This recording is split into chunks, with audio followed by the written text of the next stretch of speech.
Hello YouTube, my name is Nero. Today we are going to be counting down the top 10 Treyarch maps of all time. Every year, Call of Duty developers reimagine maps from their previous games, and with the Black Ops 4 reveal being right around the corner, I thought it would be fun to take a look at what I believe to be the best maps that Treyarch has ever created. With over 100 maps to choose from, it was definitely difficult to narrow it down to just 10, and I think a few of these choices may be controversial, but that's the fun of doing these top 10 videos. If you enjoy the video, be sure to leave me a like rating, but without further ado, ladies and gentlemen, let's hop into the top 10 Treyarch maps of all time. Hunted from Call of Duty Black Ops 3. So the first map on this list is going to be Hunted, and while putting together this video, I was unsure how I wanted to handle the maps that were featured in Black Ops 3, because on one hand, the game was great and it had a ton of awesome multiplayer maps, but on the other hand, every map in that game was designed to specifically work with advanced movement, and can you really say it's one of the best maps of all time if it only works within a certain game? I think there's definitely an interesting discussion to be had there, but I think that Hunted is a great example of a map that was designed with advanced movement, but it also kept players on the ground most of the time, and it also had some of the most diverse gameplay elements we have ever seen in a single Call of Duty map, between the elevated positions by the bridge and the entire underwater section in the middle of the map and the close quarters fighting that we had in the hunting lodge, to all the various flanking routes that we had on either side of the map. It was clear that Treyarch put a ton of time and effort into Hunted, which is why they chose it to be featured in the Black Ops 3 reveal trailer and in the multiplayer beta, and all in all, I think this map is fantastic, and I have a feeling that with a few minor adjustments, it would be just as good for boots on the ground as it was back in Black Ops 3, and that's why it comes in here at number 10. Makin from Call of Duty World at War. So coming in here at number 9, we have what I consider to be one of the most underrated maps in Call of Duty history. A lot of people didn't play World at War back in the day, and that's fine considering we're talking about a game that came out nearly 10 years ago, but Makin was definitely one of the gems of that game, and it helped bridge the gap between old Call of Duty map design and new Call of Duty map design. In the early stages of Call of Duty's history, maps were incredibly large. They were very open, there were lots of turrets everywhere, and a lot of them featured vehicles and were designed with jeeps and tanks in mind. When World at War came out, Treyarch designed a lot of their maps in that traditional way, but at the same time, they started to implement some core design concepts that helped make Call of Duty 4 such a massive success. I think Makin is a great example of Treyarch moving away from the old way of doing things and thinking outside the box when it comes to map design and gameplay. Makin, of course, is set on Makin Atoll in the Pacific Ocean, and despite it being quite a large map, it was actually one of the most fast-paced maps in World at War thanks to its design. The majority of the fighting was centered around the main hut in the middle, but there were plenty of flanking opportunities between the various buildings on the map and the jungle at the top of the map, and they even had an entire water element you could use to either flank or protect yourself from enemy attack dogs. The map was so good that partway through the World at War lifecycle, Treyarch released Makin Day as a free map, which brightened the place up quite a bit, and also implemented Low Tide, which fundamentally changed how the map played, and that's why Makin and Makin Day could exist together in the same game and feel like different maps. But all in all, Makin was an awesome map back in Call of Duty World at War, and that's why it comes in here at number 9. Combine from Call of Duty Black Ops 3. So coming in here at number 8, we have what is definitely the most popular map in Black Ops 3. This map was so beloved by the community during that game's life cycle that they started calling it Combine Ops 3 because this was the only map that people would vote for. The reason behind this map's popularity comes down to its design. It's one of the smallest maps that Treyarch has ever released, and small maps typically win favor with the community because of how fast-paced they are and how much action there is. Combine also did a very good job of implementing a 3-lane style system into a game that had wall running and double jumping that felt intuitive with the movement mechanics of that game, and overall it was a blast to play on. Just like with the number 10 pick, Combine was featured in the Black Ops 3 reveal trailer, and it was also part of the Black Ops 3 beta, and that's because Treyarch knew when they designed Combine, they really hit one out of the park. Of all the maps in Black Ops 3, I would say the Combine is my overall favorite, with Hunted and Evac being very close behind it, but because I can only pick 10 Treyarch maps for this video, Hunted came in at number 10, and Combine came in here at number 8.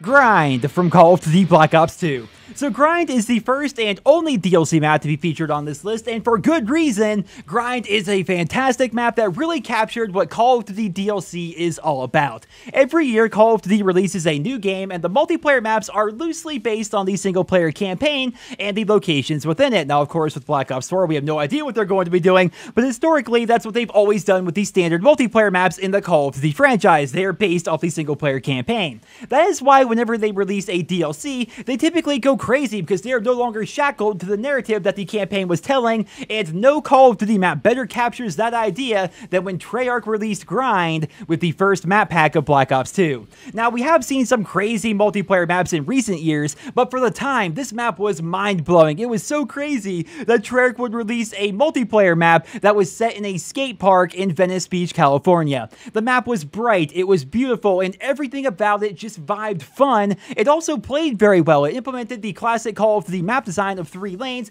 but it implemented it in a fun new way, because it's not uncommon whatsoever for COD maps to have a building in the middle, with the main focus being that building with a couple of flanking routes, but on Grind, our flanking routes were half pipes and tubes, and the middle building was a skate shop that was filled with ramps. In my opinion, Grind is the best DLC map Call of Duty has ever released, and that's why it comes in here at number 7. Jungle from Call of Duty Black Ops. Ever since I first laid eyes on this map, I have always wanted to see the Call of Duty series explore the Vietnam setting with a completely dedicated game. Unfortunately, the original Black Ops would be the only Call of Duty game to feature any aspects of Vietnam, but what few aspects that game had were absolutely incredible. None of them were better than the map Jungle, which took us to the jungles of Vietnam and would ultimately go down in history as one of the best maps that Treyarch has ever created, and that's not even just my personal opinion, because back in 2015, I ran a poll for you guys to vote for what maps you would like to see recreated in future Call of Duty games, and Jungle came in at number 5. While the setting of this map is incredible, I think what really helped make it stand out is just how well it caters to all players and all playstyles. Jungle is one of the very few maps out there that was designed in a way that you can be successful with any weapon type, and it doesn't really favor one style of play over another. You may think of this map as a sniper map, and you wouldn't be wrong. I mean, Jungle has some of the longest sight lines that we've ever seen, bigger than most Call of Duty maps these days, but at the same time, you could be incredibly effective on this map using a shotgun, which is really good map design in my opinion. This map has everything from close quarters fighting to incredibly long engagements. There's even a lot of elevation, but not so much that you feel like you're always looking up. There's a counter spot to every line of sight on this map, and all in all, I think it's one of the most balanced and best maps in Call of Duty history, and that's why it comes in here at number 6. Firing range from Call of Duty Black Ops. So this one was a pretty obvious choice. There's no way you could discuss the best Treyarch maps of all time without bringing up firing range. This map is considered by a lot of people to be the best map in the original Black Ops, and for good reason. Firing range was freaking incredible, and keep in mind guys, that game had a ton of fantastic maps, so to say this was the best map of the original Black Ops is definitely saying something. Like I discussed with my Combine pick at number 8, fans tend to prefer these smaller maps because of how chaotic and fun they can be, and firing range did a very good job of giving us an action-packed experience that wasn't too crazy and too action-packed like you may experience on a map like Shipment. Firing range was small, it was fun, it was balanced, and it's certainly a map that fans would love to see in Black Ops 4 and probably every Treyarch game going forward. We did see firing range reimagined into Black Ops 2 as the map studio, but despite this, fans still cried out for it to return in Black Ops 3, and no doubt people will do the same for Black Ops 4, and that is definitely a testament to how good the original map was. There really isn't a whole lot to say here besides firing range is one of the all-time greats in the Call of Duty franchise, and that's why it came in here at number 5. Hijacked from Call of Duty Black Ops 2. So coming in here at number 4, we have Hijacked, which is one of the most iconic maps in Call of Duty history. I've discussed at several points in this video just how important setting and theme are when designing a multiplayer map, and I think Hijacked is a perfect example of that. Every person who has played Black Ops 2 remembers this map. It doesn't matter if that person has 6 hours of playtime or 60 days of playtime, everybody remembers Hijacked because of how beautiful it was, how unique the setting was, and how well it played. What what Treyarch did is they took the idea of the traditional 3-lane style, but they made it work on a map that was as wide as one normal lane in any other map. They were able to pull this off partly due to the fact that they had buildings on the other side of the ship, but it also helped that they had this entire underground section that allowed you to get from one end of the map to the other. Hijacked was so beloved in Black Ops 2 that Treyarch decided to pull out all the stops and reimagine it for Black Ops 3, and I wouldn't be surprised if they brought it back again for Call of Duty Black Ops 4. Raid from Call of Duty Black Ops 2. So as we get deeper onto the video here, I feel like the choices are becoming more and more obvious. Raid is one of the most beloved maps in Call of Duty history, and it was one of the defining maps that helped Black Ops 2 become the massive success that it was. The best part about Raid was just how well it was designed for all players and all playstyles. Snipers loved playing on this map just as much as submachine gun players. It was one of the top maps for the pro scene and the competitive scene, and it was even beloved by pub stompers because of how strong streaks were on this map, and it also had a unique look and feel that helped it stand out above the rest of the maps in Black Ops 2, and that game was known for having a bunch of incredible multiplayer maps. Just like with Hijacked, Raid was reimagined into Black Ops 3 as the map Empire, and I don't know about you guys, but I would be perfectly fine with them bringing it back yet again for Black Ops 4, because Raid is definitely one of the best and most balanced maps in the history of the Call of Duty franchise. Nuketown from the original Black Ops, and of course Nuketown 2025 and Nuketown with a 3. I don't think there is a single map out there that is more quintessentially Treyarch than Nuketown. When this little nuclear test facility was released with the original Black Ops, fans fell in love with its odd setting and its incredibly fast-paced action. I'll have to get out my measuring tape to be absolutely sure, but I'm pretty positive this is the second smallest map ever made for the Call of Duty franchise, right behind Shipment and the Shipment remakes, which is why so many people enjoy playing on it. Nuketown was so well received that Treyarch decided to reimagine it twice for Black Ops 2. They gave us Nuketown Zombies, which shows us what happened to the original map after the bombs fell, and they also gave us Nuketown 2025, which is essentially the same map but with a futuristic vibe to it. That, of course, as you guys know, would not be the last time we saw Nuketown, because we saw it yet again with Black Ops 3, which solidifies the fact that Nuketown is an essential part of the Black Ops series, having been featured 4 times in 3 games. With Black Ops 4 continuing the Black Ops legacy, I think it's safe to assume that we will see Nuketown yet again, and I'm incredibly excited about that.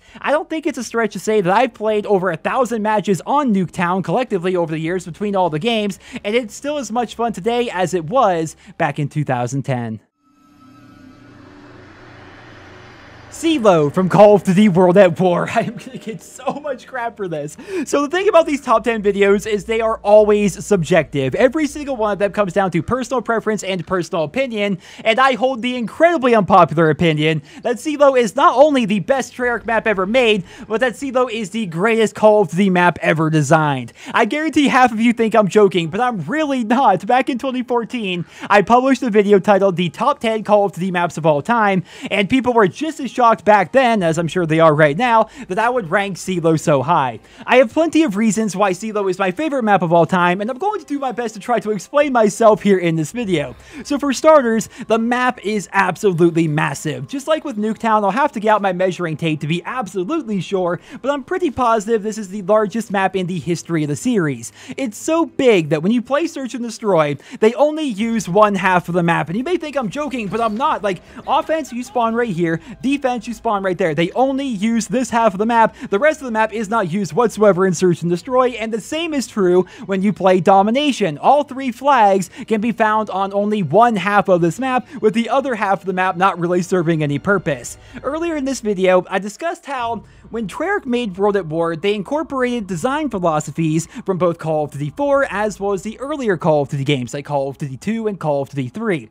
I think Seelow is probably the best example of the old Call of Duty map design being featured in World at War, because this map is basically an entire campaign level thrown into the multiplayer. Not only was Seelow designed for tank combat, with 4 of them being active at any given time in certain game modes, but this was also one of the best sniper maps ever created. Now, I know a lot of you guys like the fast-paced, quick-scoping sniping that we see today, but back in the older Call of Duty games, snipers could actually feel like snipers and take people out at distances that aren't even possible in today's games. series. When I first started playing the Call of Duty series, I wanted to be a sniper, and I think the same is true for a lot of you guys out there. When people start playing shooters for the first time, they want to be a sniper. They want to be that guy in the back of the map, taking people out from really long distances and being stealthy and having a one-shot kill weapon. That was me back in World at War. I used sniper rifles all the time, and my friends and I, we would play team deathmatch or search or what have you, and we would just try to snipe people from as far away as possible. That's how we had fun, and that's just one of the many memories I have about this map. I've also hosted many open lobbies playing with you guys, playing all sorts of different custom game modes. I played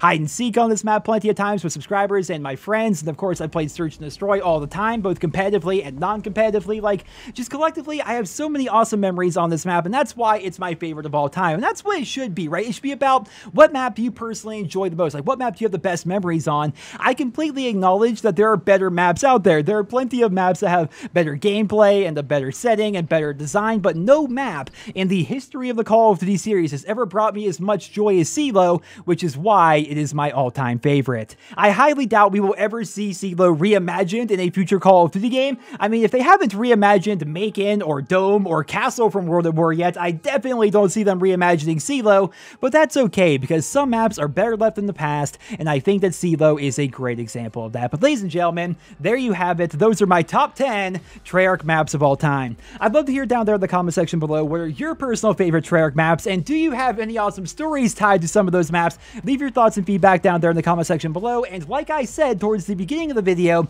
we are only a few weeks away from the official community reveal of Black Ops 4, and I cannot wait to see what Treyarch has in store for us. But until then, I hope you guys enjoyed this video. Drop me a rating, and I hope you guys all have a wonderful day.